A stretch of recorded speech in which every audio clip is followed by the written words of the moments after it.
আমাদের বাংলাদেশের আইন প্রশাসন, তারপরে সরকার, সবাই আসলে জনগণের টাকাটা কিভাবে নষ্ট করবে মানে সেই চিন্তায় থাকে।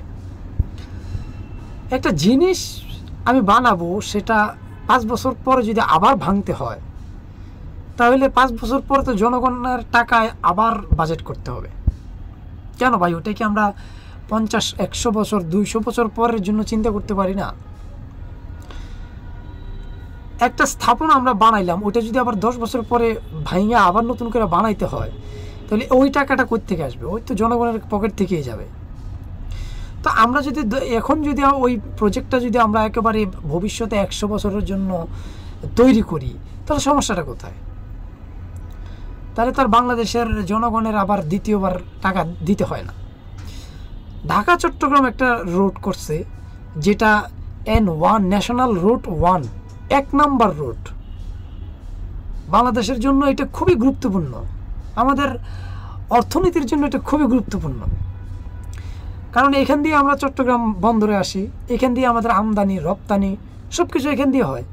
অথচ এই রোডটা যে করছে, এই যে রোডটা করলো, রোডটা যে করছে, এটা কি হয়েছে? রোডটা করছে 4 লাইন, ডাইনে বামে কোনো লোকাল লাইন নেই।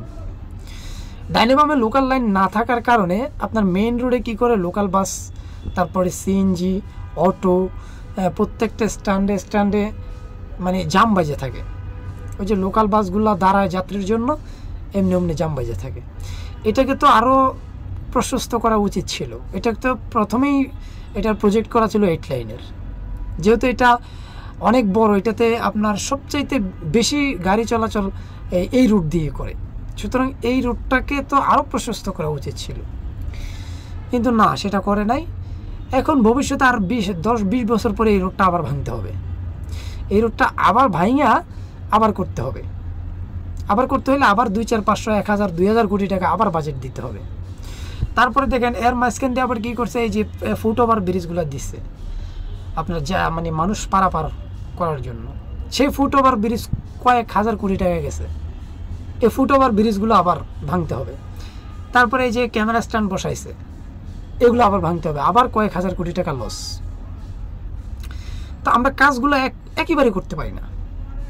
বাংলাদেশের জনগণ তো আছে, মানে বলার কেউ নাই, এগুলা বুঝার কেউ নাই, মানে কোনো একটা প্রজেক্ট হাতে নিতে পারলেই হয়েছে, শুধু টাকা আর টাকা। এই টাকা জনগণকে ভর্তুকি দিতে দিতে জনগণ ফকির হয়ে গেছে, জনগণ এখন খাইতে পারে না।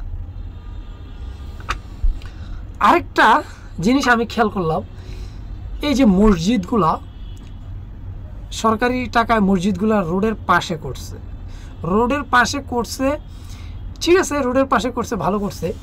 এই মসজিদগুলোর জন্য আরেকটু জায়গা কি বরাদ্দ করা যাইতো না? আপনি এই যে মসজিদগুলোতে মানুষ নামাজ পড়তে যায়, এই যে গাড়িগুলা যে গাড়িগুলো থামায়, গাড়িগুলা আপনার পার্কিং স্লট নাই। আপনার এই মসজিদ করছেন, যে এত বড় মসজিদ করছেন, 2টা, 5টা, 10টা গাড়ি রাখতে আর কতটুকু জায়গা লাগে? 2, 4, 5, 10টা গাড়ি রাখার মতো জায়গা যদি আপনি করতেন, তাহলে তো এই রাস্তার উপর গাড়িগুলো রাইখা আপনার শুক্রবার দিন বলেন, 5 ওয়াক্ত নামাজে বলেন, হ্যাঁ, বাংলাদেশের মানুষ তো ধর্মপ্রাণ, ওরা নামাজ পড়বেই। এখন এই যে গাড়িগুলো যে নামাজ পড়ার জন্য সাইড করে একটু পার্কিং করে রাখবে, সেই জায়গাটা তো আপনি রাখলেন না। তাহলে আপনি এত কোটি টাকা খরচ করে মসজিদটা বানায় লাভ হইল কি? এমন এমন জায়গায় মসজিদ দিছে যেখানে মানুষ যায় না, বাজার থেকে অনেক আগে দিছে, সেটাও মানা যায়, ভালো কথা, নিরিবিলি থাকা উচিত, ধর্মীয় উপাসনালয় একটু নিরিবিলি জায়গা হওয়াটাই ভালো, দিয়েছেন, ভালো কথা। এখানে এই গাড়ির পার্কিংয়ের কোনো ব্যবস্থা রাখলেন না। ঢাকা চট্টগ্রাম রোডের উপরেই গাড়িগুলো পার্কিং করে তারপরে নামাজ পড়তে যায়। এর জন্য কিন্তু অনেক দুর্ঘটনাও ঘটতে পারে। তারপরে এই যে মানুষগুলো নামতেছে, আসতে, রাস্তা পারাপার হইতেছে, যে কোনো মুহূর্তে দুর্ঘটনা হইতে পারে। গাড়ি রাখার কারণে রোড সিঙ্গেল হয়ে গেছে, জাম বাজে যেতে পারে, জনদুর্ভোগের সৃষ্টি হইতে পারে। তো আমাদের কি মাথায় কি ওই চিন্তা ভাবনাটা ছিল না যে মসজিদটা করলাম, মসজিদের জন্য যে 2-1টা বাস ঢুকবে, যাত্রীরা নামাজ পড়বে, হ্যাঁ, সেই জন্য কি 2-1টা বাস ঢোকার মতো জায়গা রাখা উচিত ছিল না? আমাদের এই ধরনের চিন্তা ভাবনা কেন আসে না মাথায়? আমরা কিভাবে জনগণের টাকাটা নিয়ে 5 কোটি নিয়ে 2 কোটির কাজ করে 3 কোটি মায়েরা দিব সেই চিন্তায় থাকি। আমাদের দেশের মানুষের ভালোর জন্য কোনো একটা কাজ আমরা করি না। এই কেমন জাতি!